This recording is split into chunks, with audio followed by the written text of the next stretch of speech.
Hey, so my name is Matt, and I want to do a little bit of an introduction. I made this channel because I see a lot of internal conflict that a lot of people are going through, including myself, and I want to be able to be that voice that kind of gives people perspective on that internal conflict.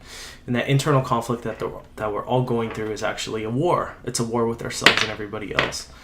And this war is essentially a scientific and spiritual war.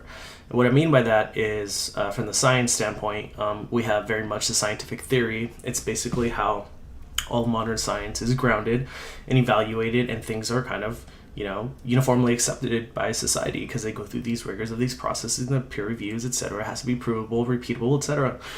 But it's also a limiting box. That box limits us from exploring other things out there. So when we go to the spirituality route, I don't necessarily mean religion, although that's kind of included in there, but I also mean very supernatural experiences that we have, whether that's kind of gets a lot of crap, but like say ghost hunters or something like that, right? Or people who try to find ghosts or speak to dead people, or even as simple as the war being close to home with you. So what I mean by that is, say you ever talk to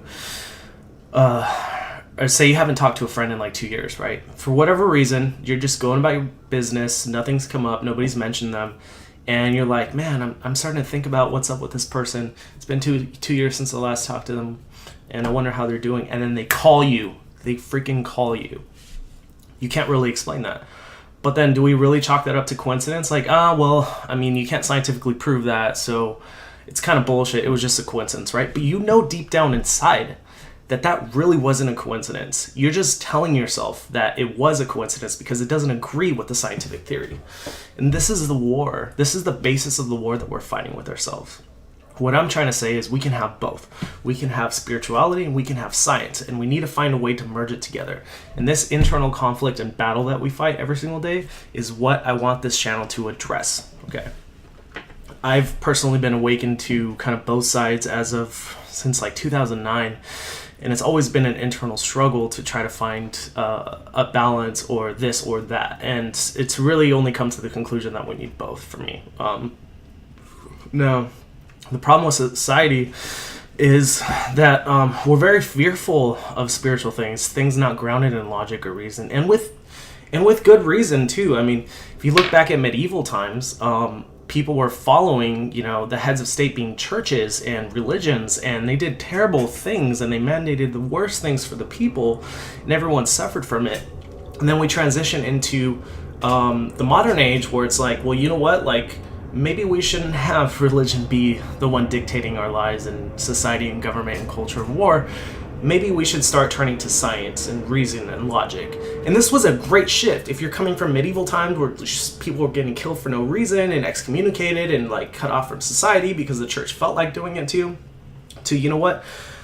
Maybe now we have a good judicial system, maybe we have good science, we have good medicine, and these are things that you can't get necessarily wholly from one source, at least that we know how to. So we've kind of done this polar shift on a pendulum. So we've gone from the medieval pendulum side like this, and we've swung all the way to the logical side that rejects everything that is, medieval, where you're following blindlessly spirituality and churches and stuff like that, because we have the scientific method now. But I think we're reaching a point in our time, in our age, that we really need to come back a little bit. Let's bring the pendulum back to the middle. So instead of being, swung this way and swung that way, let's go somewhere in the middle right here. And going in the middle is really marrying these two topics. So when you think about it, there are other things that happen to you every day. Have you ever been, for example, walking down a street at night, you're getting home from a bar or dinner or whatever like that, and you just get this weird feeling like, your car is over to the right? You just have to walk down and turn right and you're going to hit your car, right? But for whatever reason, you're like, for some reason, I don't feel like I should turn right now. I got a bad feeling about this. And sure enough, if you decide to not turn right, say you go a long way around to go to your car, you'll find as you're getting in the car, you see some thugs with knives or whatever in the alley or some shit that were probably gonna mug your ass, And it's science doesn't really have a mechanism to explain that because it's not really a common repeatable event that we can do over and over and over again. The scientific method requires that things can be repeatable in a predictable manner, and this is not something that's quite predictable and repeatable. And so we tend to write it off as a society, and this is wrong. We need to look at this. So there's very much energies at work in the universe. And one thing that I'll leave you off in this intro video with is, the origin of us. So about 90% of our bodies are made up of 4 elements in the periodic table. That is hydrogen, oxygen, carbon, and nitrogen. These 4 elements make up over 90% of our body. I think it's like 92% of our body. And then there's some trace other elements that I won't even get into because that's not the point. So if you look at our sun is massive compared to us. Like the sun's here, like our Earth is like this in comparison to this massive sun. Now, our sun is doing what's called nuclear fusion. Nuclear fusion is where it takes molecules under an immense amount of pressure, and the sun is mostly made of hydrogen, as is the universe as it started in hydrogen. It's pressing these hydrogen molecules together with so much gravity that it starts ignition. And this ignition puts so much pressure on the 2 hydrogen molecules, let's say in the dead center, from like all this stuff crushing it down, that it fuses these elements together, these 2 hydrogen elements together, and it becomes helium, which is the second element in the periodic table.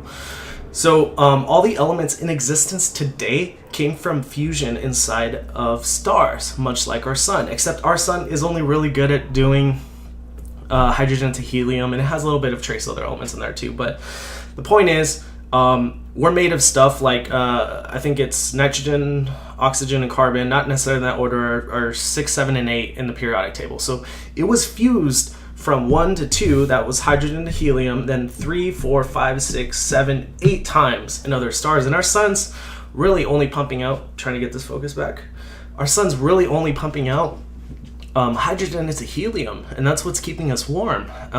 So you really got to think about that. The rest of the elements actually came from very big stars. We were forged in very big stars. These stars went supernova, and we ended up on this rock that's floating around a star. So we're on Earth, we're floating around the sun in a solar system on an ecliptic plane, going through the galaxy and through the universe at large. And when we think about the universe and stars and other people, we're like, nah, we're not connected. Nah, that's fake. It doesn't follow science. So we definitely have no relation with the stars or with other people. And if you subscribe to the Big Bang Theory, which is the theory of the origin of the universe, then you would know specifically that we were all this one infinitesimally small point that exploded, and this is what gave birth to the universe. So you can't even argue with the fact that at one point we were all one, which is like a lot of what spirituality is teaching, or some spirituality teachings are teaching that we should all come back to one, which has some merit in itself, but we won't address that in this video. But has anyone ever considered that we're actually still connected with each other and we just forgot how to do it, or we're just not that good at it anymore? Because all the elements inside us are inside planets, are inside stars, are all over the universe, and at one point we were all together as one. So